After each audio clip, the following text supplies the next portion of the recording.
Lubog pa rin sa baha ang ilang lugar sa Laguna. May news to go si John Consulta. John, kumusta na ang sitwasyon dyan?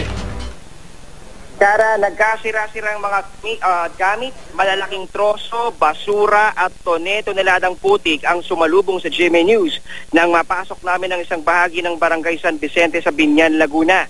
Sa tindi ng naranasang flash flood ng mga residente ay umabot pa sa second floor ng kanilang mga bahay ang ragasa ng tubig. Wash out din ang dalawang konkretong bahay. Ng mga gamit ay halos lahat balot ng putik at wala nang mapakinabangan. Ang isang kalsada Kara sa barangay ay hindi pa rin kita sa isang umaagos na baha.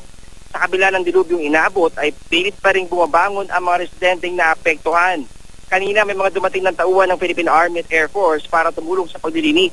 Ayon sa mga opisyal, kakailanganin daw Kara na gumamit ng mga payloader para maalis mga troso at toneladang putik na nakabara ngayon sa ilang kalsada dito sa San Vicente. Bago at sa kanilang taya Kara ay baka raw abutin pa ng ilang araw bago matapos ang trabaho. Pero pagitiyak ng mga opisyal ay di raw sila aalis hanggat inatatapos ang kanilang paglilinis. Yan muna latest mula pa rin dito sa Biñan, Laguna. Balik sa'yo, Kara.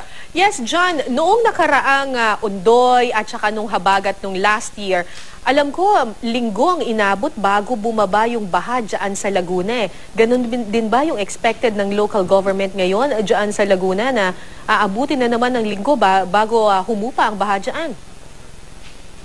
Kaibang sitwasyon ngayon, Kara, nung panahon nga ng Undoy at yung dating habagat ay matagal nga yung pag-subside. Pero marami naman sa mga barangay na naapektuhan ay bumaba na yung taas nga o level ng baha.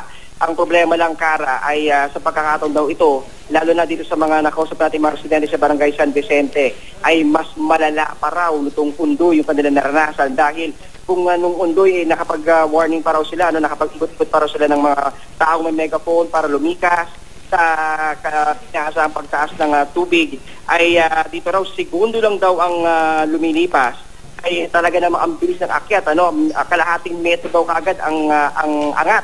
Kung kaya hindi na raw nagawang makapagsalba ng anumang gamit yung mga residente rito. At sa tindi nga ng ragasa, Kara, ay kung makikita mo lang dito sa aking kit mismo, kinatatayuan ngayon, mga malalaking troso, ito nakahambala ngayon sa kalsada, at yung putik ko sa katerba talaga hindi kakayanin lang ng mga pala, Kara, kailangan na ng heavy equipment dito para maialis. Sa katunayan, Kara, itong aking nakikita ngayon, sabi ng mga residente, mayroong isang kalsada na kumukonekta rin sa kabilang barangay, pero sa aking kinatatayuan ngayon, balot pa rin ito ng rumaragasang baha, hindi ito madaanan at pahirapan pa rin ngayon ang sitwasyon ng mga taga-barangay San Vicente dito sa Biñan, Laguna, Kara.